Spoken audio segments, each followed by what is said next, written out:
আচ্ছা, সবাইকে স্বাগতম আজকের ক্লাসের বিষয়টি হলো তোমাদের বাংলা প্রথম পত্র বইয়ের পড়ে পাওয়া এই ছোট গল্পটি। তো আমি তোমাদের সাথে আছি রৌনক আল ওয়াসি স্যার। আমি পড়াশোনা করেছি বাংলা বিভাগে, ঢাকা বিশ্ববিদ্যালয়ে অনার্স মাস্টার্স কমপ্লিট করছি। এখন আমি আছি আইডিয়াল স্কুল অ্যান্ড কলেজের কলেজ সেকশনে লেকচারার হিসেবে। তো আজকে আমরা অনেক কিছু শিখবো এবং অনেক ভালোভাবে বোঝার চেষ্টা করবো। বাংলায় এ প্লাস তোলা কিন্তু কঠিন না, দরকার কি, দরকার হচ্ছে গুছিয়ে পড়া আর কিছুদিন পর পর রিভিশন দেওয়া।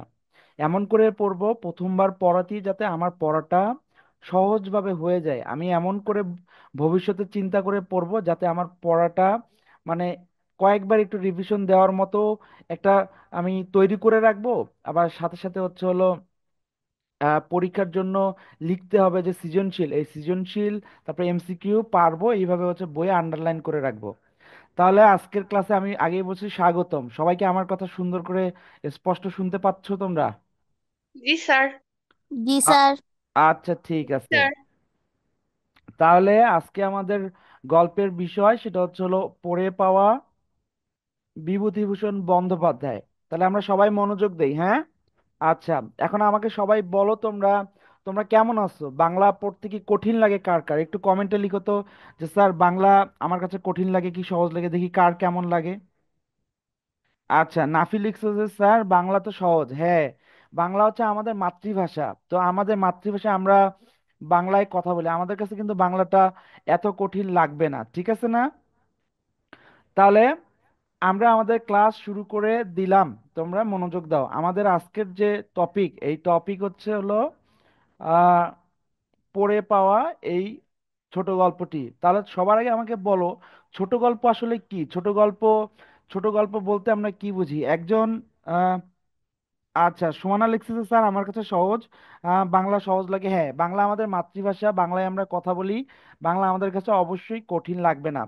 তাহলে তোমাদের বাংলা যাদের সহজ লাগছে তাদেরকে অনেক বেশি শুভেচ্ছা, অনেক বেশি দোয়া। আর যারা বলতেছে যে স্যার বাংলা তো একটু কঠিন, তাদেরকে বলবো একদম ভয় পেও না, আমি আছি তোমাদের জন্য। বাংলাটা যাতে অনেক সহজে তোমরা বুঝতে পারো এবং বাংলা প্রথম পত্র পড়ার সাথে সাথে তোমরা বাংলা ব্যাকরণের অনেক বিষয় যাতে জানতে পারো আর কি।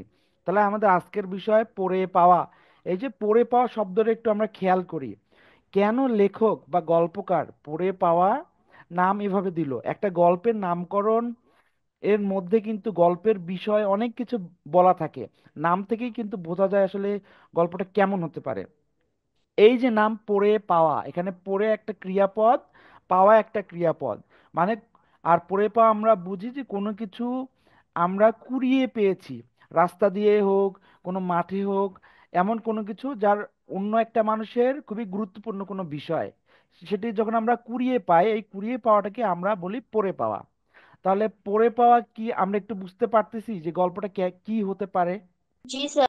হ্যাঁ, একজন বলছে যে জি স্যার, গল্পটি পড়েছি, একজন বলছে গল্পটি পড়ছে। যারা পড়ছে তাদের ধন্যবাদ, আর যারা পড়েনি একটু মনোযোগ রাখো শেষ পর্যন্ত। আমরা এমসিকিউ একটা এক্সাম দিব, তারপর এমসিকিউ অনেক মজা করে শিখবো, তারপর সৃজনশীল কিভাবে লিখতে হয় এগুলোও জানবো। তাহলে প্রথমেই যে গুরুত্বপূর্ণ বিষয় বাংলার, আমি যে পড়তেছি, আমরা কিন্তু আগের ক্লাসগুলোতে বলছি বাংলা পড়ার নিয়মটা হচ্ছে একটা গল্প পড়ার কিছুদিন পর তো আমরা পড়ি না, আমরা এই জন্য রঙিন কলম দিয়ে দাগিয়ে দাগিয়ে পড়বো। তারপর আমরা বলছি যে গল্প পড়তে হয় কিভাবে, আমরা আগের ক্লাসে বলছি যে গল্প পড়তে হয় মানে শব্দের অর্থ অপরিচিত যেগুলো স্যার দেখে গল্প পড়তে আসবো, ওই শব্দগুলো যখন আমি দেখবো, অপরিচিত শব্দগুলো আমার কাছে অনেক সহজ লাগবে, গল্পটাও ভালো বুঝতে পারবো। তাহলে প্রথমেই যে বেসিক যে বাংলার আমার গল্পটির নাম কি, আজকে আমাদের গল্পটির নাম হচ্ছে পড়ে পাওয়া। লিখেছেন কে? বিভূতিভূষণ বন্দ্যোপাধ্যায়। আমি দেখেছি অনেক স্টুডেন্ট, তোমাদের খাতা যখন কাটি আমরা দেখি এই নামের বানানগুলো একদম ভুল হয়ে যায়, তোমরা নামের বানান ঠিক করে লিখতে পারো না। এখানে দেখো এই যে বিভূতিভূষণ বানানটা, এখানে কিন্তু দীর্ঘইকার, এই যে দীর্ঘইকার, এই দীর্ঘইকার এখানে কিন্তু রস্বইকার নাই। তাহলে এই যে দীর্ঘইকার, এই বিভূতি বানানে দীর্ঘইকার, তারপর ভূষণ বানানে দীর্ঘইকার। আর বন্দ্যোপাধ্যায় বানানটা কেমন? বন্দ্যোপাধ্যায় বানানে নয় দয়ের সাথে জ ফালা, আর পাধ্যায় বানানে ধর সাথে জ ফালা। এই যে বানানটা কিন্তু অনেক কঠিন। তোমরা যারা ক্লাস 8-এ আছো তারা একটু আমাকে কমেন্টে লিখে তো, এই যে বিভূতিভূষণ বানানটা তো অনেক কঠিন, এটা তো আমরা মনেই রাখতে পারি না, তাই না? তোমরা একটু বলো তো বিভূতিভূষণ বানানটা সহজ না কঠিন?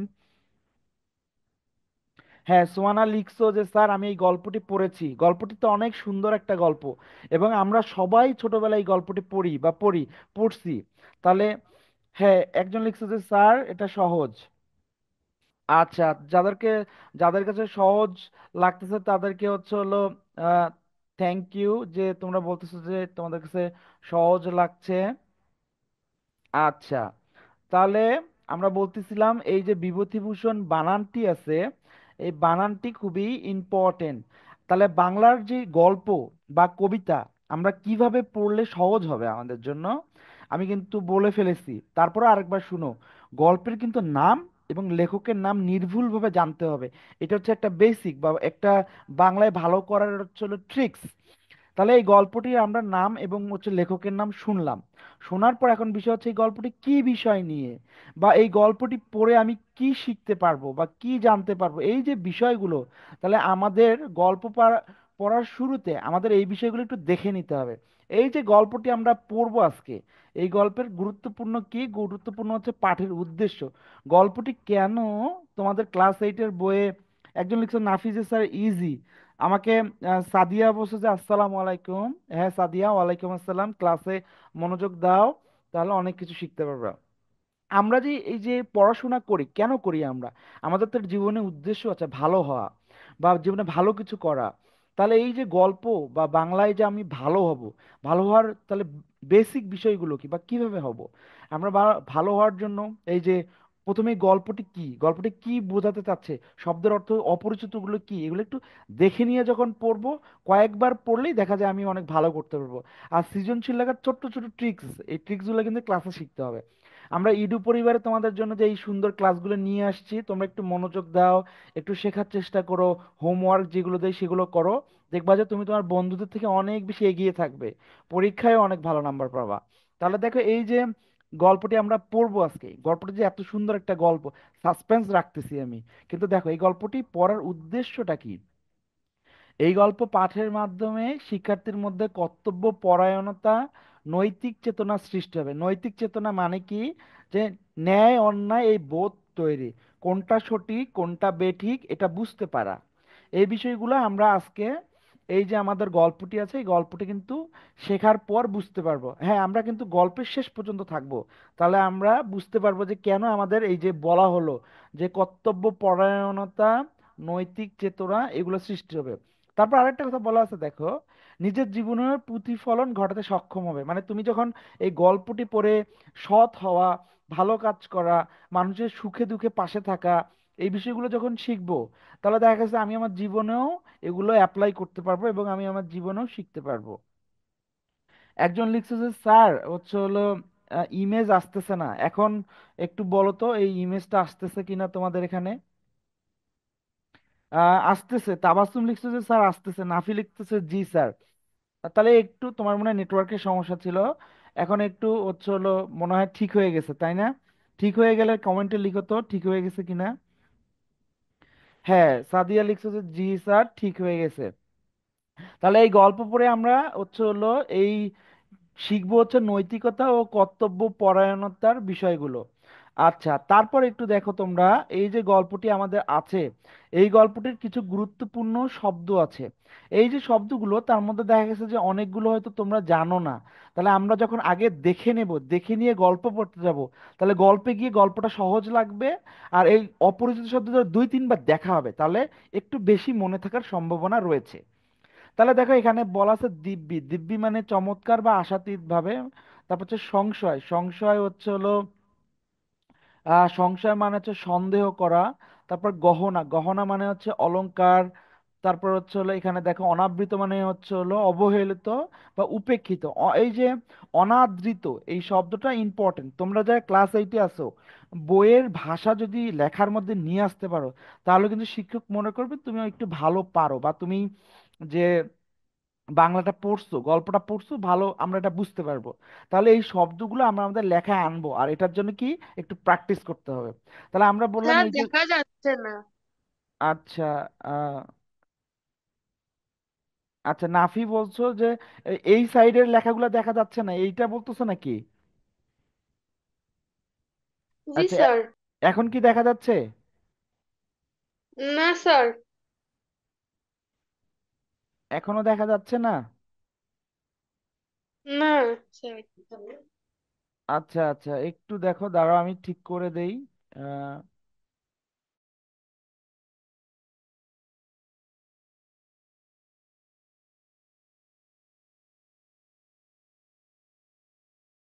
আচ্ছা এখন একটু দেখো, এখন দেখে বলো দেখা যাচ্ছে কিনা। জি স্যার। আচ্ছা তাহলে দেখো, আমরা বলতেছি গল্প শুরুতে আমরা কি করব, শব্দের অর্থগুলো দেখে নিব। এখানে দেখো এই যে বিচুলি গাদা, বিচুলি গাদা মানে কি ধানের খড়ের স্তূপ। ওই যে ধান যখন মাড়াই করা হয়, মাড়াই করার পর পল বলে অনেক এলাকায়, অনেক এলাকায় একবার বলে, তারপর হচ্ছে হলো বিচুলি। এই যে এটা ধানের খড়ের স্তূপ, এই যে শব্দটা নতুন, আমি শিখে নিলাম গল্প পড়ার ক্ষেত্রে গিয়ে, আমি তখন বুঝতে পারবো। তারপর দেখো নাট মন্দির, দেব মন্দিরের সামনে ঘর যেখানে নাচ গান হয়, এগুলা এখানে বলা আছে। তারপর হ্যাঁ,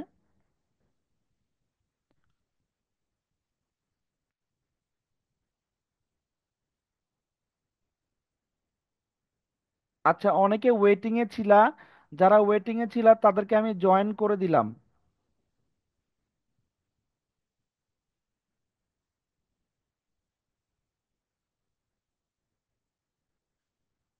আচ্ছা একটু মনোযোগ দিই আমরা।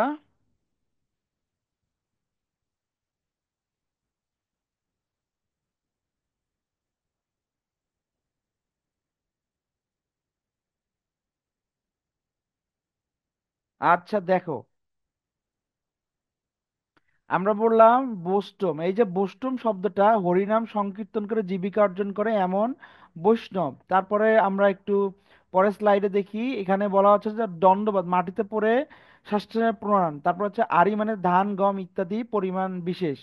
তারপর আর কি, এই যে দেখো এখানে কয়েকটা শব্দ আমাদের অপরিচিত। এই যে চকিদার, চকিদার শব্দটির অর্থ প্রহরী। এই যে আমার কথা কি মনে হয় শুনতে পাচ্ছ, বা হচ্ছে হলো আমাদের এই যে স্লাইডটি রয়েছে এটি দেখা যাচ্ছে সবার, তাই তো? একটু মুখে বলো যে দেখা যাচ্ছে কিনা। একজন বলছে যে স্যার আসসালামু আলাইকুম, হ্যাঁ ওয়ালাইকুম আসসালাম। স্যার আমরা, দেখা যাচ্ছে দেখা স্যার যাচ্ছে স্যার। আচ্ছা ঠিক আছে, আমরা ক্লাসটি শুরু করে দিয়েছি, কিন্তু একটু আমরা একটু অন্য সাইডে গেছিলাম বা একটু টেকনিক্যাল প্রবলেম ছিল। এখন আমি আবার একটু এই পর্যন্ত কি শিখতেছি একটু সাম আপ করি। যারা ক্লাসে এখন জয়েন করলা তাদেরকে বলতেছি আমি, হচ্ছে হলো আমরা কি শিখলাম এই বিষয়টা আবার আমরা হচ্ছে হলো আলোচনা করতেছি। আমরা প্রথমেই বললাম, আগের ক্লাসেও আমরা বলছি, আগের ক্লাসেও আমরা শিখছি যে কিভাবে একটা গল্প পড়তে হয়। গল্প পড়তে হয় প্রথমেই হচ্ছে পাঠের উদ্দেশ্য, গল্পটাতে কি শিখবো আমি এটাকে বুঝে নিব। তারপর গল্পের মধ্যে যে শব্দার্থগুলো আছে এটা একবার দেখে নিব, কোনটা অপরিচিত সেটা আমি শিখে নিব। তারপর গল্পের যে নাম বা লেখকের যে নাম ভালো করে আমি জানতে হবে। এগুলো ভুল হলে স্যাররা বলে যে তুমি পড়োনি বা তুমি ভালো জানো না, তখন নাম্বার কম আসে বাংলায়। তাহলে এগুলো আমি দেখে নিচ্ছি। তাহলে আমরা প্রথমে এই যে শব্দের অর্থগুলো দেখে নিলাম, দেখে নেওয়ার পর আমরা হচ্ছে এখন আমাদের গল্পে চলে যাব। ঠিক আছে, গল্পে চলে যাওয়ার জন্য আমাদের যেটা প্রয়োজন, সেটি হচ্ছে এই যে গল্পটি রয়েছে, গল্পটি আমরা একটু একটু করে পড়বো এবং শিখবো। তাহলে পড়ে পাওয়া যে গল্প, এর প্রথম যে লাইনটা আছে একটু খেয়াল করো। এখানে লেখা, সবাই তো আমার কথা স্পষ্ট শুনতে পাচ্ছ তাই না? জি স্যার। আচ্ছা, জি স্যার। তাহলে দেখো এই যে গল্পটি শুরু হলো, স্ক্রিনে আমরা যে দেখছি এখানে দেখো গল্পে কয়েকটা বন্ধুর নাম বিধু সিধু নিধু তিনু বাদল।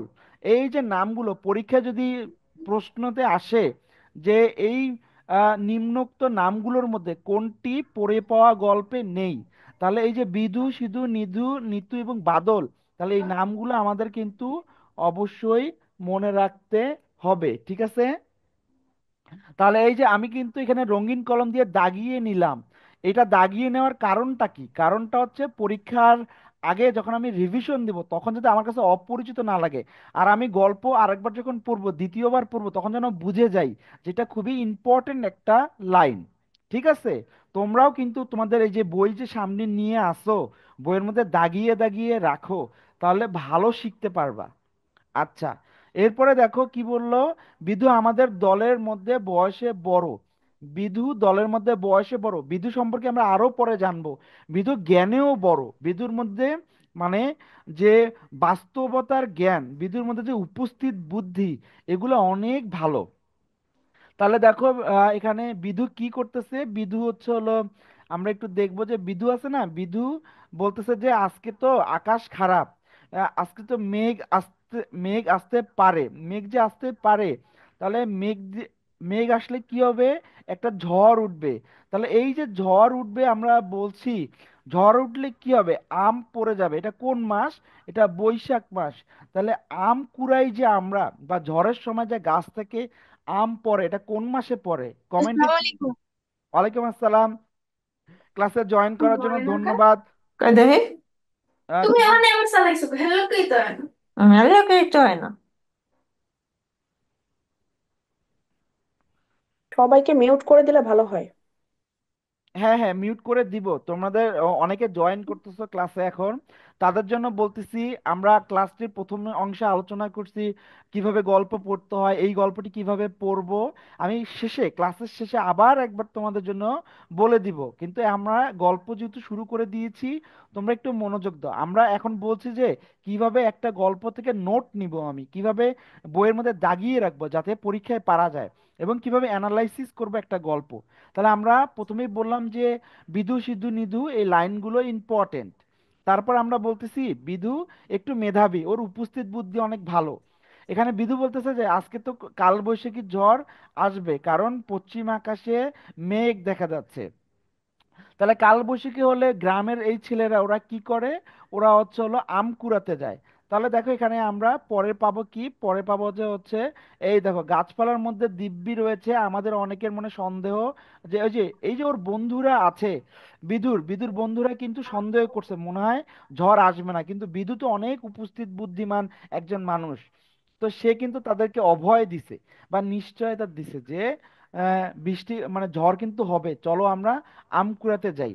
তাহলে ওরা আম কুড়াতে কার বাড়িতে যাচ্ছে, এখানে কিন্তু এই যে ছোট্ট ছোট্ট বিষয়গুলো, এগুলো কিন্তু ইম্পর্টেন্ট। এই দেখো আমরা এখন দেখব কার বাড়িতে আম কুড়াতে যাচ্ছে।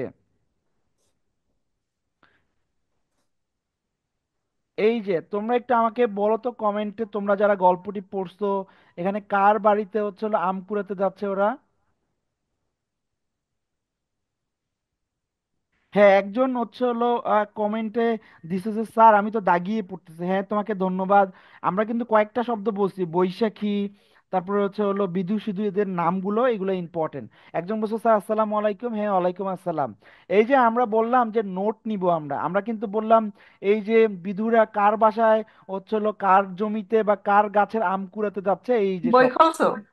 এই যে বইয়ে কিন্তু দাগিয়ে পড়তে হবে, কারণ এর হুম। পরবর্তীতে কিন্তু কালকেই আমি গল্পটি পড়বো না, আমি কয়েকদিন পর গিয়ে পড়বো। তাহলে আমার কিন্তু বই দাগানো থাকলে আমার কাছে অচেনা লাগবে না, ভয় লাগবে না যে আমি তো গল্পটি পুরো ভুলে গেছি। তাহলে একটু দাগিয়ে নাও তোমরা, বই খাতা কলম বের করো। আমরা ক্লাসের অনেকটা সময় কিন্তু পার করছি, আমাদের ক্লাসে অনেক কিছু শিখতে হবে, অনেক কিছু আছে। মনোযোগ দাও এবং একটু একটু দ্রুত শিখি আমরা, হ্যাঁ। এখানে দেখো বারুজ্যেদের মাঠের বাগানে চাপাতলির আম এ অঞ্চলের বিখ্যাত। তাহলে আমের নাম কি? আমের নাম হচ্ছে চাপাতলি আম। আর এটা কাদের? তাহলে বারুজ্যেদের বাড়িতে। তাহলে এই যে শব্দটা, এগুলো কিন্তু ইম্পর্টেন্ট, এমসিকিউ কিন্তু আমরা দিব, তখন কিন্তু তোমাকে এগুলো পারতে হবে। বাংলায় এভাবে পড়লে তোমার কাছে সহজ লাগবে। এই যে কয়েকটি লাইন আমরা দেখছি, দেখার মাঝখানে একটু খেয়াল করো আমাদের ক্রিয়াপদ, আমাদের তারপরে হচ্ছে সর্বনাম পদগুলো কিরকম। এখানে বলা হচ্ছে শোনা যাচ্ছে, তারপর দূর হয়, তারপর হচ্ছে হলো এখানে দিব্যি রয়েছে। এই যে ক্রিয়াপদের ধরন হবে, এগুলা কি? এগুলো হচ্ছে চলিত ভাষায় লেখা একটা গল্প। এই গল্পটা কোন ভাষায় লেখা? এই গল্পটা হচ্ছে চলিত ভাষায় লেখা একটা গল্প। এই যে চলিত ভাষায় লেখা গল্প, আর সাধু ভাষায় কি?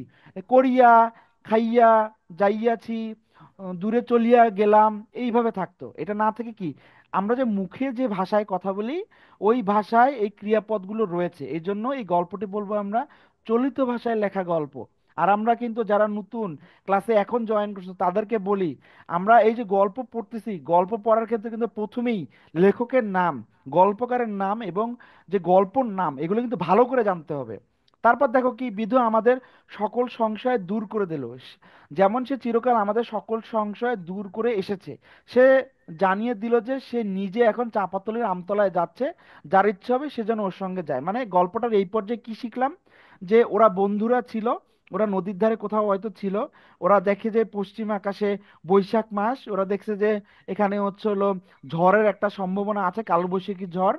তো ওরা বলছে যে বারুজ্যেদের বাসায় আম গাছ আছে, আম বৈশাখী ঝড়ে তো আম অনেক পড়বে। তাহলে বিধু বলতেছে আমি ওখানে আম কুড়াতে যাব, তোরাও আয়। তো এখন ওরা সবাই আম কুড়ানোর জন্য ওখানে যাচ্ছে, হ্যাঁ। তারপর এখন দেখো যে বড় বড় আম বাগানের তলাগুলো ততক্ষণে হচ্ছে হলো ভরে গেছে। তারপর কি এসে ধরছে শিলাবৃষ্টির মতো, মানে আম পড়ছে, আম ঝরছে শিলাবৃষ্টির মতো। প্রত্যেক ছেলের হাতে এক বোঝা আম। আচ্ছা, সবাই আম কুড়ালো, আম কুড়ার পর কি হলো, যখন ঝড় থেমে গেল, আম কুড়ানো শেষ, অনেকে অনেকের মতো চলে গেল। তারপর কি হলো, তারপর দেখো গল্পের এখানে আমরা দেখবো যে বাদল কি একটা পায়ে বেঁধে হোঁচট খেয়ে গেল। মানে সন্ধ্যার দিকে ওরা হচ্ছে হলো মানে নদীর রাস্তা ধরে চলে যাচ্ছিল। এই সময় কি হলো, বাদল যে আছে, বাদলের পায়ে হোঁচট খেলো। তাহলে এই যে পড়ে পাওয়া গল্পের সিন্দুকের বাক্সটাই পাওয়া গেল, এটা কার পায়ে লাগছে? বাদলের পায়ে লাগছে। দেখো তো জিনিসটা কি, আমায় বললে দেখ তোরে জিনিসটা কি। আমি হাত তুলে দেখলাম একটি টিনের বাক্স, চাবি বন্ধ।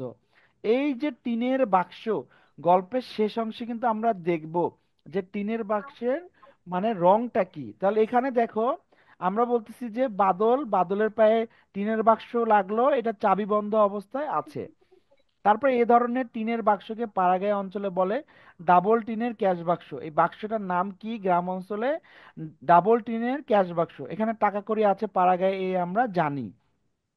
তারপর বললো দেখ তো চিনিস, চিনি ডাবল টিনের বাক্স। এভাবে ওরা কথা বলতেছিল যে আসলে এই যে বাক্সটা আছে এটা কি, কিসের বাক্স। তারপর দেখো এখানে আমরা বলতেছি, দেখো আহ বাক্স তো তালা বন্ধ, এখনই ইট দিয়ে ভাঙ্গি, বলিস তো? না, জানি না কি আছে এর মধ্যে, তুই আর আমি দুজনে নেব। এই যে ছোট একটা মানুষ, তার মনে যে হচ্ছে কৌতূহল বাক্সের মধ্যে কি আছে।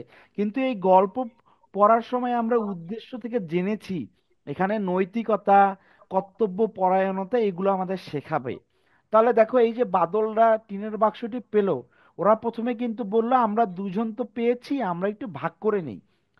তারপর ওরা কিন্তু বললো যে আমরা ভাগ করে নিলে যে টাকা পয়সা টিনের বাক্স এই যে বাক্স বা সিন্দুকটি আছে, আমরা অনেক টাকা পাবো, ওই টাকাগুলো দিয়ে সন্দেশ খাবো। কিন্তু তারপর দেখো এই যে তাদের মনের মধ্যে যে এই বিষয়টি আসলো, তারপরে কিন্তু দুইজন কি করলো, দুইজন দুইজন হচ্ছে দেখো তাহলে সবাইকে, মানে এখানে দেখো লেখা আছে তেঁতুল গাছে ভূত আছে সবাই জানে, কিন্তু এরা যে সিন্দুকটি পেলো এটা হচ্ছে হলো তাদের এই ভূতের ভয়ও কেটে গেছে। তারপর দেখো বাদল বলল শীতে কেঁপে মরছি, কি করা যাবে বল, বাড়ি কিন্তু নিয়ে যাওয়া হবে না। তাহলে সবাইকে ভাগ করে দিতে হবে, সবাই জেনে যাবে, কি করবি? আমার মাথায় কিছু আসছে না রে, ভাঙ্গি তালা, ইট নিয়ে আসি, তুই থাক এখানে। তারপর বলা হচ্ছে যে না, তালা ভাঙিস নে, ভাঙলেই তো গেল, অন্যায় কাজ। এই যে আমাদের গল্পের আজকে শেখার বিষয়, অন্যায় কাজ করা, তালা ভাঙলে ভেবে দেখ অন্যায় কাজ হয়। এই যে কথাটা, সিন্দুকটি তারা কুড়িয়ে পেল, কুড়িয়ে পাওয়ার পর তারা সন্দেশ খাওয়ার জন্য বলল টাকা ভাগ করে নেই আমরা। টাকা ভাগ করে নেওয়ার কথা বললো, বলার পর তাদের মনের মধ্যে একটা শুভ বুদ্ধি, একটা ভালো চিন্তা আসছে। দেখ আমরা যদি ইট দিয়ে সিন্ধুকের তালাটা ভেঙে ফেলি, তাহলে এটা আমাদের জন্য অন্যায় হবে। ওরা ভেবে দেখলো কোনো গরিব লোকের যদি হয়, আজ কি কি কষ্ট হচ্ছে, রাতে ঘুম হচ্ছে না, তাকে ফিরিয়ে দেব বাক্সটা। এই যে দায়িত্ব বোধ, বিভূতিভূষণ বন্দ্যোপাধ্যায় আমাদের তার পড়ে পাওয়া এই ছোট গল্পের মাধ্যমে আমাদের ছোট মনকে অনেক বেশি দায়িত্বশীল, অনেক বেশি কর্তব্য পরায়ণ করে বড় করে তোলার চেষ্টা করতেছেন। উনি দেখতেছেন যে সবার মধ্যেই তো ভালো কিছু আছে, এই যে ছোট বাচ্চারা, ওদের মধ্যেও তো একটা ভালো কিছু আছে। তাহলে তারা এই যে অন্যায় কাজ না করে বাক্সটি ফিরিয়ে দিতে চাচ্ছে, এটা কিন্তু অনেক বেশি প্রশংসার দাবি রাখে। তাহলে বাদলও ভেবে বলল ফেরত দিবি? হ্যাঁ, ভেবে দেখছি। আচ্ছা, তোমরা একটু আমাকে কমেন্টে লেখো যে আহ, হ্যাঁ একজন লিখছে যে চাপাতলি রাম, তোমরা ঠিক বলছো। তোমরা আমাকে একটু কমেন্টে লিখো তো আমার কথা বুঝতে পারতেছো কিনা, বা জোরে হচ্ছে কিনা, বা স্ক্রিন শেয়ারে স্ক্রিনটা তোমরা দেখতে পাচ্ছ কিনা। হ্যাঁ, একজন লিখছে ওকে স্যার, দেখা যাচ্ছে, হ্যাঁ। আচ্ছা, ঠিক আছে। আর যারা এখন ক্লাসে জয়েন করতেছো, তাদেরকে বলি ক্লাসের শেষ পর্যন্ত থাকো, মনোযোগ দাও। আমরা কিন্তু হচ্ছে হলো শিখে ফেলবো, মানে পুরো গল্পটা কি শিখলাম এটুকু কিন্তু আমরা শেষ অংশে গিয়েও আলোচনা করব। হ্যাঁ, আমাদের মোটামুটি ক্লাসের অর্ধেক সময় চলে যাচ্ছে। সবাই আবার থাকে না, একটু মনোযোগ দেই, তাহলে আমরা হচ্ছে হলো ভালো কিছু শিখতে পারবো। এখানে দেখো ক্লাসের আমরা অ্যাটেন্ডেন্সের ব্যবস্থা করছি। তোমরা যারা হচ্ছে হলো ক্লাসে আজকে এখন উপস্থিত আছো, তোমাদেরকে বলি যে ক্লাসে কিন্তু অ্যাটেন্ডেন্স নেওয়া হবে। কারণ তোমরা ক্লাস করতেছো কিনা বা মনোযোগ আছে কিনা আমরা কিন্তু এই বিষয়গুলো দেখবো, বা তোমরা তোমাদের কোনো কিছু বুঝতে অসুবিধা হয় কিনা, বুঝতে অসুবিধা হয় কিনা, বা হচ্ছে হলো ক্লাসটি কেমন লাগছে, এই বিষয়গুলো আমরা যাচাই করব, হ্যাঁ। কিন্তু সেজন্য প্রথমেই দেখো আমরা তুই তো ভিতরে আসছিস খালি ক্লাস খুবই ক্লাস আচ্ছা দেখো তোমাদের হচ্ছে চ্যাট বক্সে মেসেজ অপশনে আমি উপস্থিতির হচ্ছে হলো পিডিএফটি দিয়ে দিছি। আচ্ছা, একজন বলছে স্যার মাইক্রোফোনটি অফ করে দেন। যার একটু কথা বলছে তাকে বলবো যে মাইক্রোফোন অফ করলে কি ক্লাসটা অ্যাক্টিভ হয় না। ক্লাসটার মধ্যে যে আমি শেখাচ্ছি, তোমরা শিখছো বা তোমরা প্রশ্ন করবা, এই বিষয়গুলো থাকে না। এই জন্য মাইক্রোফোনটা অফ করিনি। তোমরা যে কমেন্টে লিখতেছো বা বলতেছো, তাদের জন্য বলি তারা হচ্ছে হলো এই যে উপস্থিতি যে শীট আমি তোমাদের হচ্ছে হলো মেসেজ অপশনে দিলাম, তোমরা একটু এটা দেখো, দেখে হচ্ছে হলো আমাদেরকে পূরণ করে দাও, যাতে আমরা বুঝতে পারি কারা কারা ক্লাসে জয়েন আছো এবং তোমাদের কেমন লাগতেছে এই ক্লাসটা। আচ্ছা দেখো, যারা এখনই হচ্ছে হলো ক্লাসে জয়েন করলো, তোমরা শেষ পর্যন্ত মনোযোগ দাও। আর এই যে গল্পের এই পর্যায়ে আমরা দেখলাম বাদল আর হচ্ছে আরেকজন আরেকজন ওরা হচ্ছে হলো কি করছে, ওরা হচ্ছে হলো একটা টিনের বাক্স কুড়ে পায়, টিনের বাক্স কুড়ে পায়। এখানে হচ্ছে দুইজনের নাম ছিল। তাহলে দেখো এই দুইজনের মধ্যে কে কে ছিল, একটা হচ্ছে হলো একজন ছিল হচ্ছে হলো বাদল, আরেকজন কে ছিল আমরা একটু দেখি। এই যেখানে লেখা আমি আর বাদল, এখানে আমাকে একজন কমেন্টে লিখো, ভয়েসে বলার দরকার নেই, আমি বলতে কে এখানে। হ্যাঁ, একজন লিখছে যে স্যার ডান। হ্যাঁ, যারা হচ্ছে হলো অ্যাটেন্ডেন্স শিটে হচ্ছে হলো প্রেজেন্ট দিয়ে দিছো তারা ডান লিখো, আর যারা এখনো করনি তারা লিখে ফেলো। হ্যাঁ, এটা ক্লাস 8। হ্যাঁ, তুমি যে লিখছো যে স্যার এটা ক্লাস 8 কিনা, হ্যাঁ ক্লাস 8। আর একজন লিখছো যে মুনতাহা, সে লিখছো যে হ্যাঁ, লিখছো যে স্যার ডান, তোমাদের থ্যাংক ইউ। আর যারা এখনো করনি এই যে উপস্থিতি শীটে এটা পূরণ করে দাও। মুনতাহা তুমি লিখছো যে স্যার এটা হচ্ছে রাইটার, হ্যাঁ তোমাকে থ্যাংক ইউ যে তুমি সঠিক উত্তর দিছো। আমি বলতে এখানে বোঝানো হয়েছে হচ্ছে গল্পের যিনি লেখক বিভূতিভূষণ বন্দ্যোপাধ্যায় উনি নিজেই। আর একজন কে ছিল, বাদল। তাহলে আমরা কিন্তু বুঝতে পারলাম যে কারা বাক্সটি পেয়েছে।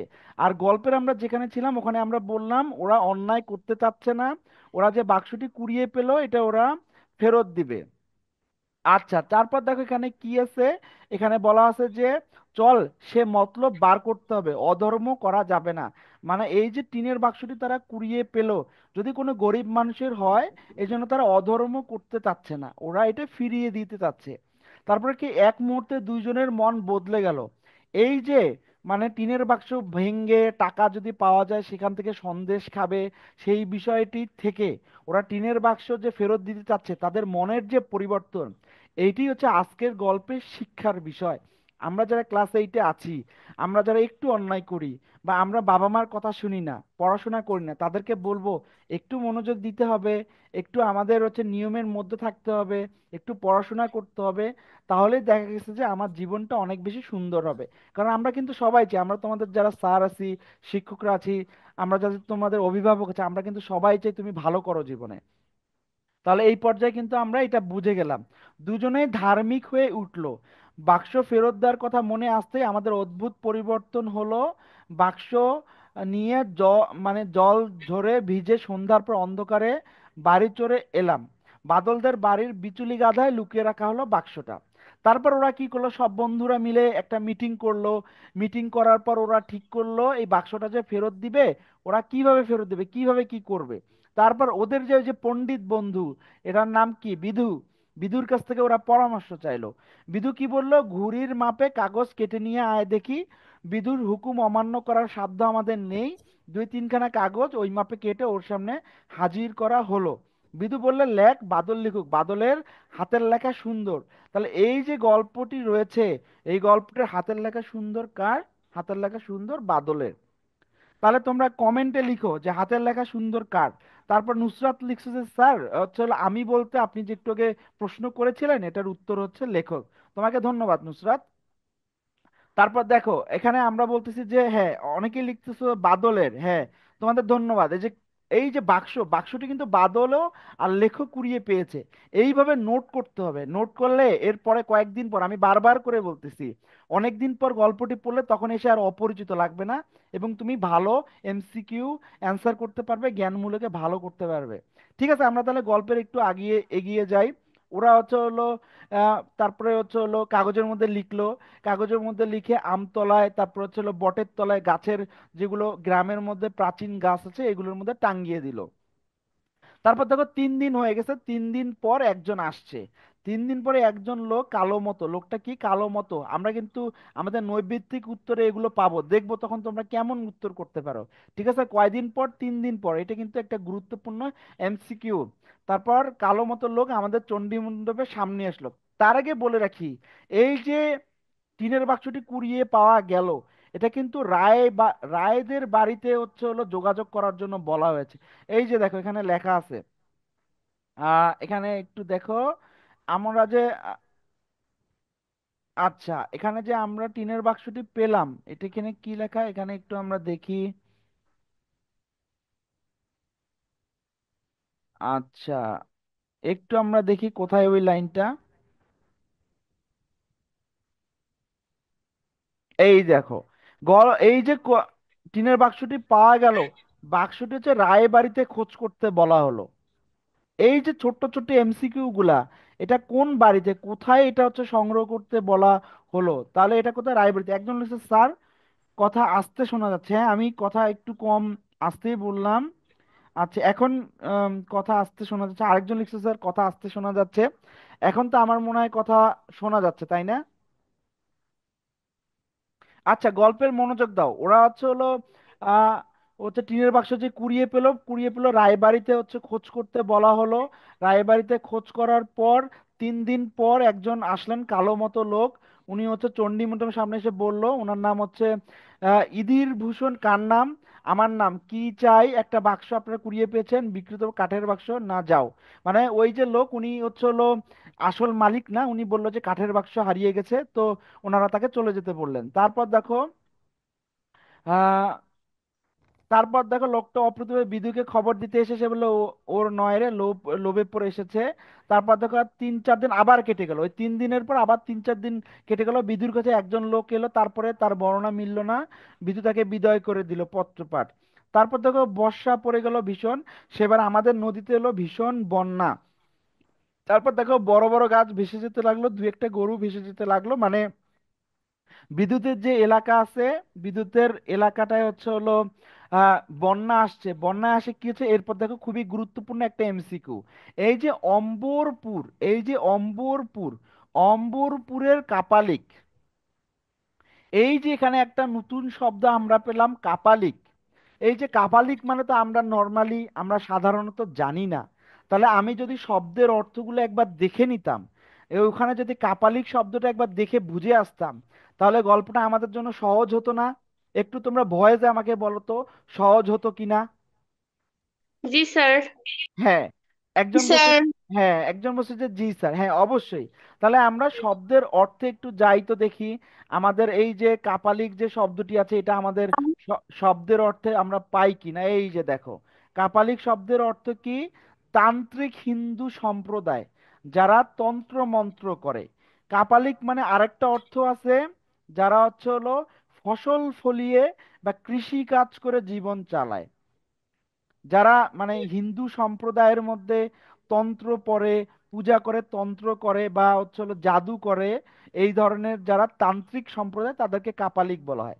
আরেকটা অর্থ হচ্ছে যারা কৃষিকাজ করে, এই কৃষিকাজ যারা করে তাদেরকেও এখানে তান্ত্রিক বলা হয়।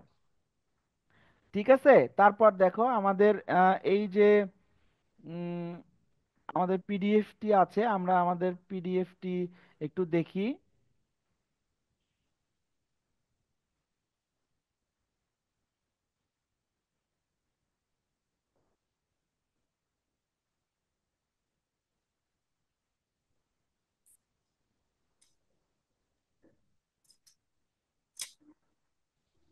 আচ্ছা, একটু পিডিএফটা আসতে সমস্যা হচ্ছে, একজন কমেন্টে লিখছো যে জি স্যার, স্যার ঠিক আছে, একটু থামো, আমি একটু পিডিএফটা নিয়ে আসি।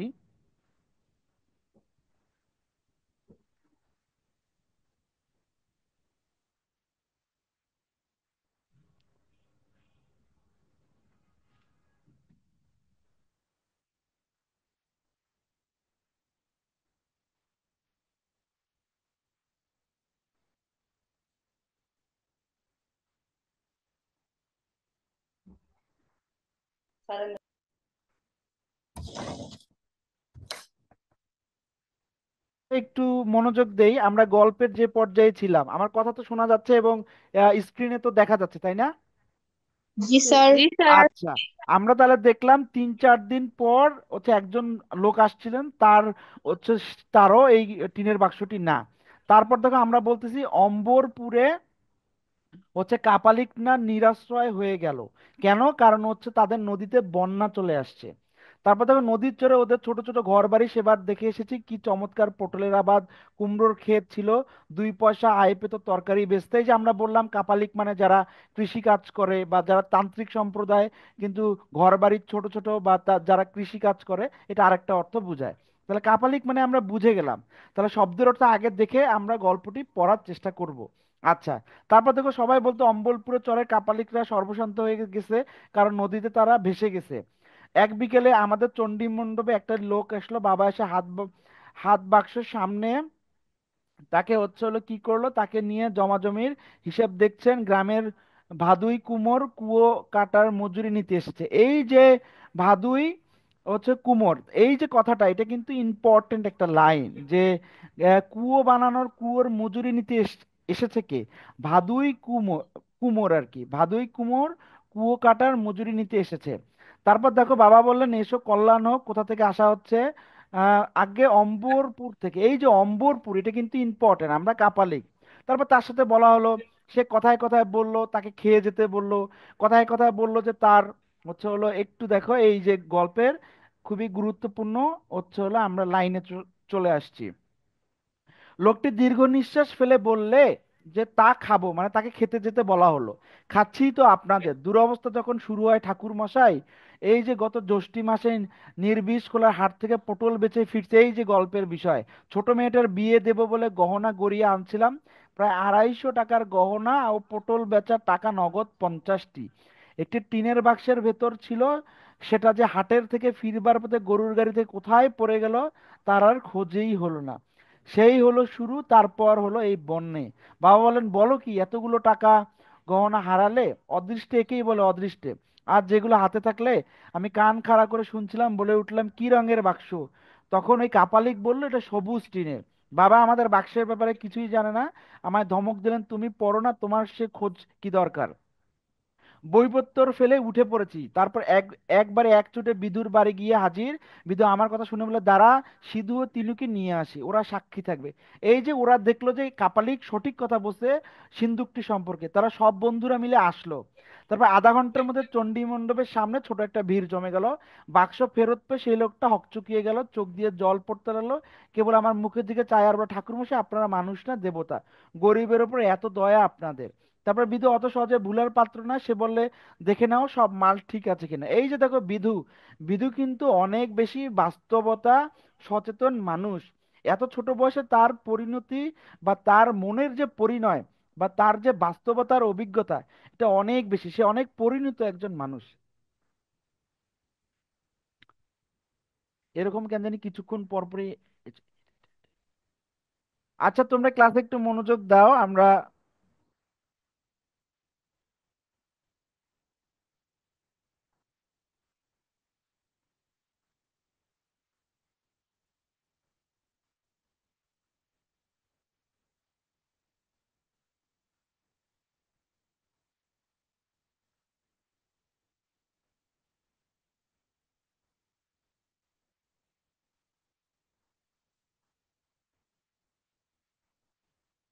স্যার কি হলো?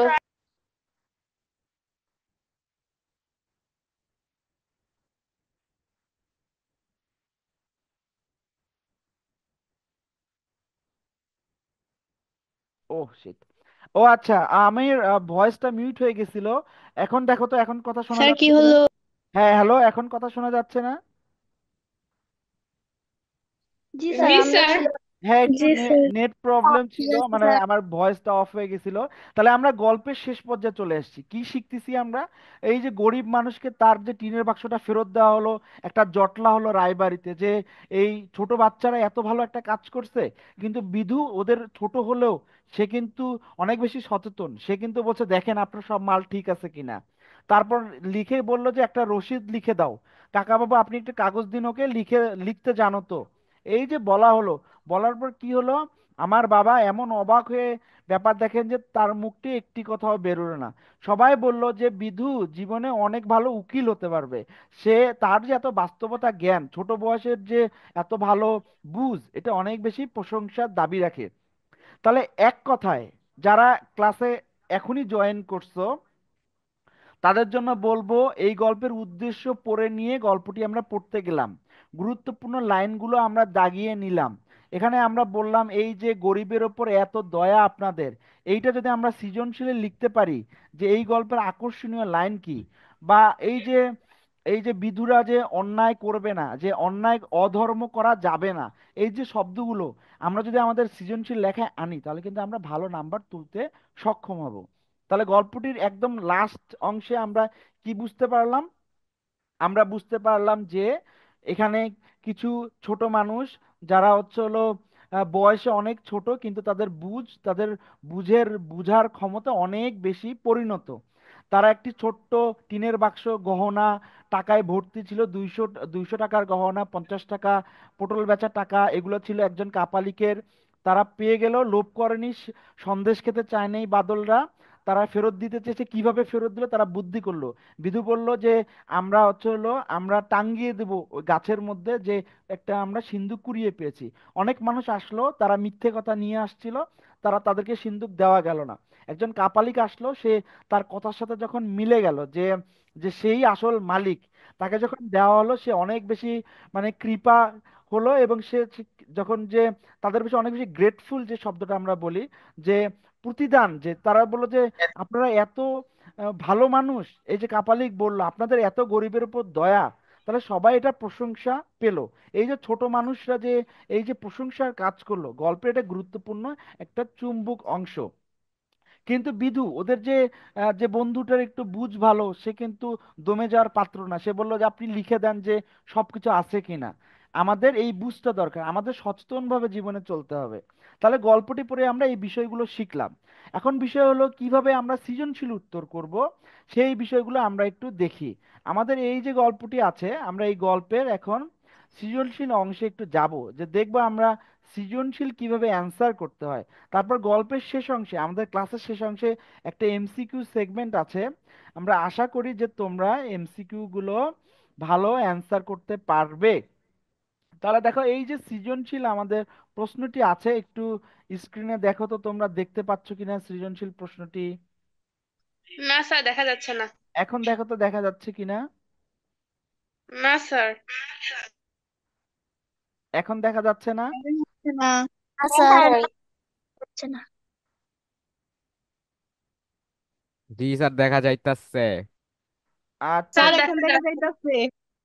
আচ্ছা ঠিক আছে, আচ্ছা দেখো, এই যে আমাদের সৃজনশীল প্রশ্ন, দেখো আমি এত কষ্ট করে পড়তেছি, তোমরা এত কষ্ট করে রাতের বেলা পড়তেছো, পড়ার উদ্দেশ্যটা কি?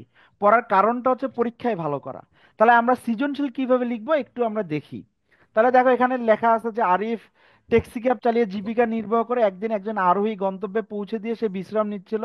শশা গাড়ির ভিতরে দৃষ্টি পড়তে সে দেখতে পেলো একটি মানি ব্যাগ পড়ে আছে সিটের উপর। ব্যাগে অনেকগুলো ডলার, অনেক মানে টাকা। যখন ও যে আমেরিকান ডলার, আমেরিকান টাকাকে বলা হয় ডলার, কিন্তু ব্যাগে কোনো ঠিকানা পাওয়া গেল না। সে সন্ধ্যা অবধি অপেক্ষা করলো, নিরুপায় হয়ে সে পত্রিকা অফিসে গিয়ে সম্পাদককে একটি বিজ্ঞপ্তি ছাপিয়ে দেওয়ার অনুরোধ জানালো। পড়ে পাওয়া কি ধরনের রচনা? এখন তাহলে এই যে প্রশ্নটি আছে, পড়ে পাওয়া কি ধরনের রচনা, তাহলে দেখো, পড়ে পাওয়া বিভূতিভূষণ বন্দ্যোপাধ্যায়ের একটি কিশোর গল্প। তাহলে আমরা আমাদের এই যে পড়ার সময় আমরা বলেছিলাম এই যে গল্পটি আছে, গল্পটির ভাষা হচ্ছে চলিত। এই গল্পটির লেখার ভাষা হচ্ছে চলিত ভাষায় লেখা একটি গল্প। তাহলে চলিত আমরা বললাম, চলিত বলার পর আমরা এখানে কি বললাম? এই গল্পটি কি গল্প? এটা হচ্ছে কিশোর গল্প। এই যে ছোট মানুষ যারা কিশোর বয়সে আছে তাদের এই গল্পটি। তারপর আমাদের যে খ নাম্বার প্রশ্নটি আছে, খ নাম্বার প্রশ্নটি একটু তোমরা দেখো। এখানে বলা হচ্ছে যে ওর মতো কত লোক আসবে, বিদুর এই কথাটি কি বুঝিয়ে গেল? মানে এখানে যে যে লোভ, মানুষ যে লোভী অনেক, তার বাক্সটি না, কিন্তু সে যখন এই বিজ্ঞপ্তিটি দেখলো, বিজ্ঞপ্তিটি দেখে লোভে পড়ে আসলো। এই যে দেখো, ওর মতো লোক আসবে পড়ে পাওয়া গল্পে বিধু লোভী চরিত্রের মানুষের। এখানে তোমরা অনেকে বলছো যে জয় বাংলা নিয়ে কথা বলতেছো, আমরা এগুলোতে মনোযোগ না দেই, আমাদের ক্লাসে মনোযোগ দিই। আমরা ক্লাসে যদি শিখতে চাই, ভালো শিখতে চাই, তাহলে কিন্তু দরকার আমাদের ক্লাসে মনোযোগ দেয়, ঠিক আছে? তাহলে দেখো, এই যে আমাদের খ নাম্বার প্রশ্নের উত্তর এটা কিভাবে লিখতে হয়, এটা দেখো। প্রথমে আমি জ্ঞানমূলক কথাটা 1 নাম্বারে লিখলাম। আমি যদি কিচ্ছু না লিখি, আমি যদি সৃজনশীল লেখার, আমি খ নাম্বার লেখার সময় না পাই, যদি আমি শুধু যদি এতটুকুও লিখে আসি, তাহলে আমি জ্ঞানমূলকে 1 নাম্বার পাবো। তারপর দেখো 2-3 লাইনে একটু ব্যাখ্যা করলাম আমরা। খ নাম্বারে আছে কত? 2 নাম্বার অনুধাবনে। তারপর দেখো, আমকুড়া থেকে একটি বাক্স কুড়িয়ে পেলো বিধু তার বন্ধুরা, বাক্সটি প্রকৃত মালিকের কাছে ফিরিয়ে দিতে খবরের কাগজে লিখে রাস্তার ধারে গাছে লাগিয়ে দিল। কিন্তু অসৎ লোকেরা ভুয়া মালিক সেজে আসতে থাকে। এই যে গল্পের নিজের বাক্স না হওয়া সত্ত্বেও তারা বাক্স নিতে আগে এসব লোভী অসৎ মানুষের উদ্দেশ্যে বিধু এই মন্তব্যটি করেছেন। এই যে তোমরা স্ক্রিনে দেখছো, এভাবে লিখলে পুরো 2 নাম্বার পাওয়া যাবে, ঠিক আছে? আর সৃজনশীল কিন্তু 20-22 মিনিটের মধ্যে একটা লিখার চেষ্টা করতে হবে। তাহলে 1 মিনিটের মধ্যে জ্ঞানমূলক এটা লিখলাম, তারপর 3-4 মিনিটে এটা লিখলাম, লিখে আমরা বেশি সময় বাঁচাবো কোথায়? আমরা বেশি সময় বাঁচাবো আমাদের গ ঘ লেখার জন্য। এখন আমরা একটু সৃজনশীলের গ নাম্বার প্রশ্নটা একটু দেখি। হ্যাঁ, গ নাম্বার প্রশ্নটা দেখো তো কি আছে এখানে। বলা হচ্ছে উদ্দীপকের আরিফকে কোন যুক্তিতে বিদ্যুতের সঙ্গে তুলনা করা যায় বুঝিয়ে লেখো। এই যে বুঝিয়ে লেখো, আমি যে বুঝলাম, তাহলে কিন্তু জ্ঞানমূলক 1 নাম্বার পাবো আমরা।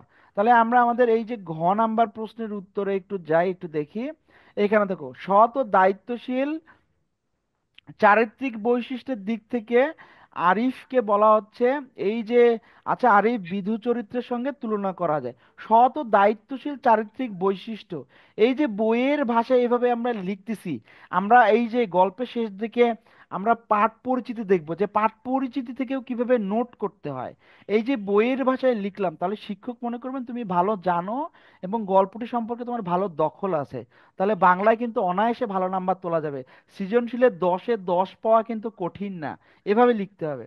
এই যে আমরা লিখলাম জ্ঞানমূলক কথাটা, তারপর বোর্ড বই থেকে আমরা লিখলাম, তারপর উদ্দীপক থেকে নিয়ে লিখলাম, এই যে এভাবে লিখলাম। তাহলে আমি গয়ে 3-এ 3 নাম্বার পাবো। তারপর আমাদের ঘ নাম্বার প্রশ্নটা একটু আমরা দেখি। আমরা ঘ নাম্বার প্রশ্নে দেখো আমাদের কি আছে। কলেবরে ক্ষুদ্র হলেও আরিফ চরিত্রে পড়ে পাওয়া গল্পের মূল সুরকেই ধারণ করে। অবশ্যই আরিফও হচ্ছে হলো বিজ্ঞাপনে দিছে, এবং হচ্ছে সে ডলার যে টাকাটি পেলো, এগুলো কিন্তু সে ফেরত দিতে চায়। এই যে ফেরত দিতে চায়, এটা কিন্তু এই গল্পের গুরুত্বপূর্ণ বিষয়।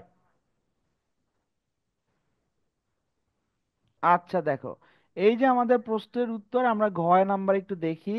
এখানে বলা হচ্ছে কলেবরে ক্ষুদ্র হলেও, একটু স্ক্রিনে তোমরা দেখো। হ্যাঁ, একজন সৃজনশীল অ্যান্সার করে দিছো, তোমাকে ধন্যবাদ। আমি তোমার সৃজনশীলটি দেখে আমি তোমাকে হচ্ছে রিপ্লাই দিব। একজন হচ্ছে পড়ে পাওয়া একটি কিশোর গল্প এভাবে লিখছো, হ্যাঁ তোমাকে থ্যাংক ইউ যে তুমি ঠিক লিখছো। হ্যাঁ, তারপর দেখো এই যে ঘ নাম্বার প্রশ্নের উত্তর, ঘ নাম্বারে প্রথমে এই যে লিখলাম জ্ঞানমূলক কথা 1 নাম্বার পেলাম। তারপর বোর্ড বই থেকে ব্যাখ্যা করে লিখলাম, আমি 1 নাম্বার পেলাম। তারপর হচ্ছে হলো একটু দেখি আমরা, তারপর হচ্ছে হলো উদ্দীপক থেকে একটু লিখলাম আমরা, উদ্দীপক থেকে এই যে ব্যাখ্যা করে লিখলাম, লিখে এখানে 1 নাম্বার পেলাম। তারপর উদ্দীপক বই মিলিয়ে লিখলাম। এই যে এভাবে যদি আমি লিখি, তাহলে 4-এ 4 পাওয়া সম্ভব, 4 পাওয়া কিন্তু কঠিন না।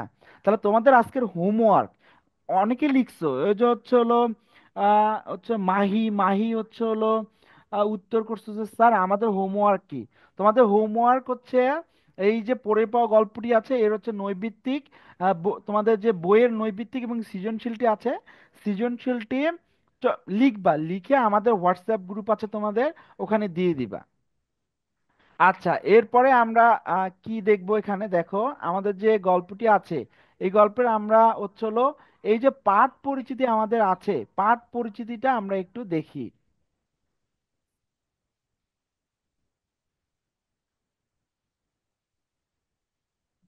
আচ্ছা, এখন একটু তোমরা ভয়েসে বলো তো, এখন পর্যন্ত ক্লাসটি তোমরা বুঝতে পারছো কিনা, তোমাদের হচ্ছে হলো সবকিছু বোঝা যাচ্ছে কিনা, বা গল্পটি কি আমরা বুঝতে পারলাম কিনা। জি জি স্যার। স্যার। জি স্যার। হ্যাঁ, তাহলে গল্পটি কিন্তু আমরা বুঝলাম যে কিশোর যারা আছে জি স্যার। তাদের যে নৈতিকতা, তাদের যে কর্তব্য পরায়ণতা, এই বিষয় নিয়ে গল্পটি লেখা। এখানে বিধু চরিত্র আছে, বাদল আছে, আর লেখক এরা মূল চরিত্র। অম্বরপুরের কাপালিকরা মূল চরিত্র। রায়বাড়িতে সিন্দুকটি ছিল, এটা মূল চরিত্র। এই বিষয়গুলো জানবো।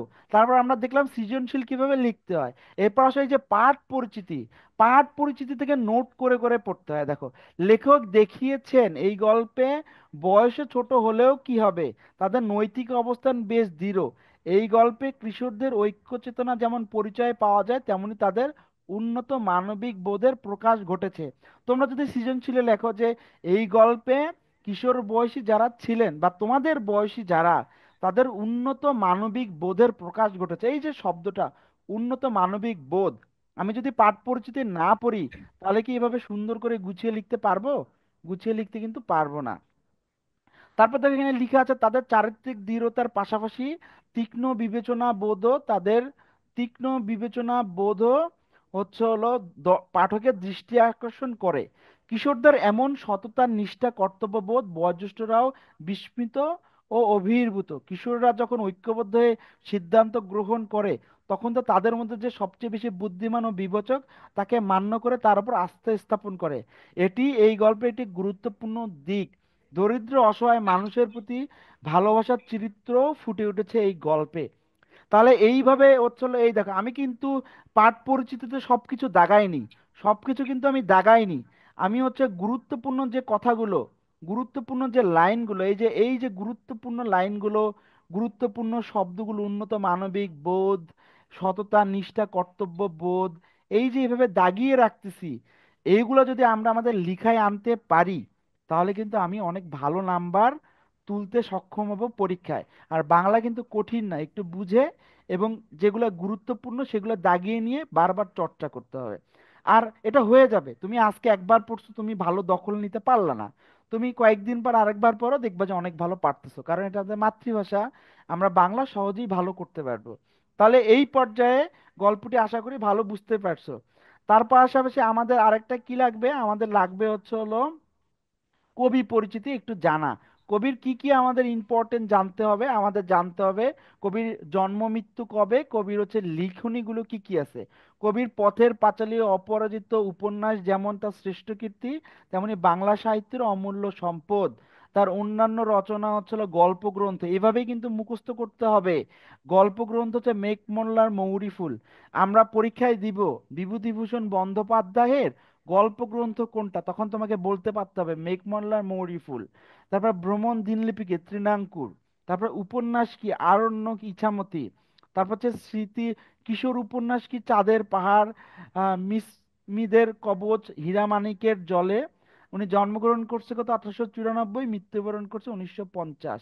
জন্মগ্রহণ করছে কোথায়, 24 পরগনার হচ্ছে হলো একটি গ্রামে। তাহলে আমরা এইভাবে হচ্ছে বাংলা পড়বো। আর আমরা ক্লাসের শেষ অংশে চলে আসছি। আজকের ক্লাসের মূল আকর্ষণ হচ্ছে এমসিকিউ সেগমেন্ট। এখন তাহলে একটু তোমরা যারা আছো তারা একটু আমাকে বলো তো, এই যে এমসিকিউ গুলোর উত্তর কি হবে একটু আমরা দেখি। একটু তোমরা কমেন্টে লিখো যে এই প্রশ্নগুলো দেখা যাচ্ছে কিনা, একটু এই প্রশ্নগুলোর উত্তরগুলো একটু আমাকে বলো তো।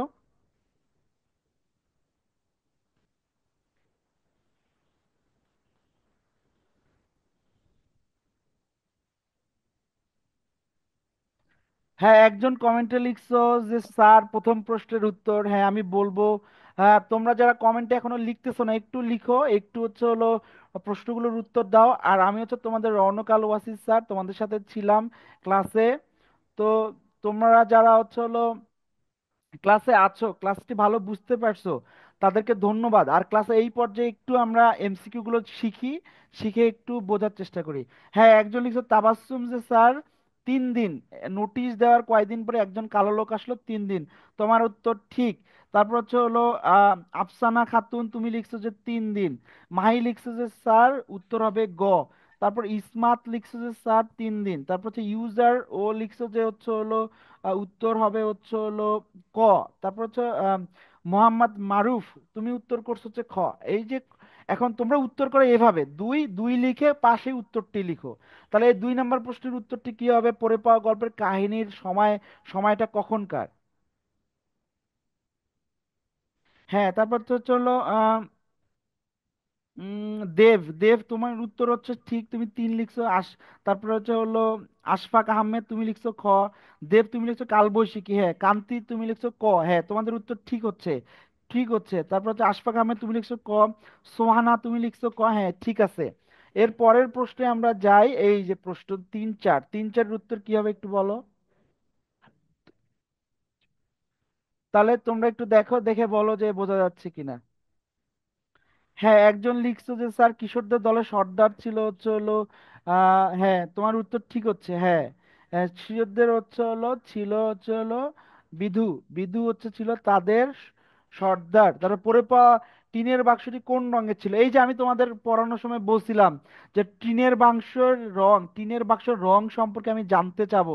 এই যে দেখো প্রশ্নটি কিন্তু আছে, একটু লেখো তো। একজন লিখছো যে হ্যাঁ, তোমার উত্তর ঠিক আছে। তুমি আশফাক তুমি লিখছো, তোমার উত্তর ঠিক আছে। জেসিয়া তোমার উত্তর ঠিক আছে। ইসমাত তোমার উত্তর ঠিক আছে।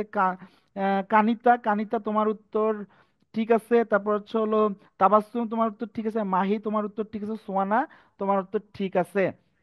তারপর এরকম আমাদের আরো এমসিকিউ আছে, পরের এমসিকিউ গুলো একটু আমরা দেখি তো। এই যে বন্যায় কোন চরের লোক হচ্ছে নিরাশ্রয় হয়েছে? এই যে দেখো, এই যে তাহলে এই যে অম্বরপুর, এই যে অম্বরপুর, এটা কিন্তু আমরা আমাদের পড়ায় বসি, এমসিকিউ কিন্তু এরকম আসবে। তাই দাগিয়ে দাগিয়ে গল্প পড়লে কিন্তু গল্প অনেক সহজ হয়ে যাবে। ঠিক আছে। তারপর দেখো যাবার সময় সে শাসিয়ে গেল, কে শাসিয়ে গেল? এই যে 6 নাম্বার উত্তরটা একটু বলো তো, কে শাসিয়ে গেল? 6 নাম্বার উত্তর, হ্যাঁ অম্বরপুর। দেব তোমার উত্তর ঠিক আছে। তারপর হচ্ছে মুনতাহা তোমার উত্তর ঠিক আছে। তারপর হচ্ছে হলো ইসমাত জামিলা তোমার উত্তর অম্বরপুর ঠিক আছে। তারপর হচ্ছে ছয়, ছয়ের উত্তর একটু করো তো দেখি, ছয়ের উত্তর কি হবে? হ্যাঁ, সবাই লিখতেছে যে স্যার প্রথম লোকটি, হ্যাঁ তোমাদের উত্তর ঠিক আছে। তাহলে এইভাবে হচ্ছে হলো আমরা যদি পড়ি তাহলে ভালো শিখতে পারবো। তাহলে আমরা একদম ক্লাসের শেষ পর্যায়ে আছি।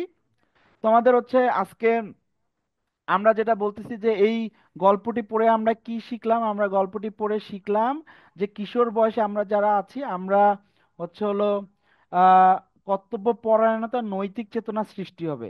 আর আমরা আমাদের গল্পের পাঠ পরিচিতি থেকে কি শিখছি? এখানে গুরুত্বপূর্ণ কিছু শব্দ ছিল, গুরুত্বপূর্ণ কিছু আহ, স- অর্থ ছিল, এগুলো জানবো। তাহলে একদম ক্লাসের শেষ পর্যায়ে এক কথায় আমি বলবো কি, বিধু নিধু সিধু বাদল ওদের কিশোর বয়সের যে একটা হচ্ছে হলো ভালো কাজ, ভালো কাজ করার প্রবণতাটাই এই গল্পের মূল বিষয় পড়ে পাওয়া গল্পে। তাহলে আমরা গল্প পড়বো কিভাবে, নোট ডাউন করবো, শব্দের অর্থগুলো দেখবো, দেখে হচ্ছে যারা মাঝে ক্লাসে জয়েন করছো তাদের জন্য বলে আমি আমাদের ক্লাসটি আজকে শেষ করব। এবং তোমরা বলবো যে ক্লাসটি বোঝা গেছে কিনা, হ্যাঁ। তাহলে আমরা শব্দের অর্থগুলো দেখবো, দেখে গল্পটি পড়বো, গল্প পড়ার সময় নোট নিব, ইম্পর্টেন্ট এমসিকিউ গুলো দাগিয়ে দাগিয়ে পড়বো, সৃজনশীল প্র্যাকটিস করব, নৈবিত্তিক একটু পরীক্ষা দিব। আমাদের যে বাজারের গাইড বইগুলো আমাদের যেটা বাসায় আছে সেখান থেকে পরীক্ষা দিব। আর এই সৃজনশীল আমি তোমাদের হোমওয়ার্ক দিছি, তোমাদের হোয়াটসঅ্যাপ গ্রুপে এগুলো আপলোড করে দিবা। ঠিক আছে। তাহলে আজকের ক্লাসটি আমরা এখানে শেষ করব। তোমরা যারা আসছো তোমরা কি আমাদের ক্লাসটি বোঝা গেছে কিনা? ইডু পরিবার কিন্তু আমরা চেষ্টা করতেছি যে তোমাদের সাথে অনেক ভালো ভাবে যাতে সহজেই বুঝতে পারো, পড়াটা যেন অনেক আকর্ষণীয় হয়, সেই বিষয়গুলো। তাহলে একটু ভয়েসে আমাকে বলো যে আজকের ক্লাসটি বোঝা গেছে কিনা। জি স্যার, জি বুঝে গেছি। স্যার। হ্যাঁ, তোমরা এই যে স্যার আলহামদুলিল্লাহ ভালো লাগছে। আচ্ছা, গল্প যে কিভাবে পড়তে হয়, কিভাবে নোট করতে হয়, এই বিষয়গুলো কি বোঝা গেছে? জি জি স্যার। স্যার জি জি স্যার। আচ্ছা, স্যার। সাদিয়া তুমি কমেন্টে লিখছো জি স্যার, হ্যাঁ তোমরা ভয়েসও বলছো যে জি স্যার। তোমাদেরকে ধন্যবাদ। তাহলে ইডু পরিবারের সাথে থাকো, আমাদের ক্লাসগুলো করো, তারপর আমরা তোমাদের যেগুলো হোমওয়ার্ক দিচ্ছি এগুলো একটু লিখো, লিখে গ্রুপে দাও, আমাদেরকে জানাও, আমরা কারেকশন করে দিব। তাহলে দেখা গেছে যে তুমি বাংলায় অনেক সহজেই ভালো নাম্বার তুলতে সক্ষম হবা।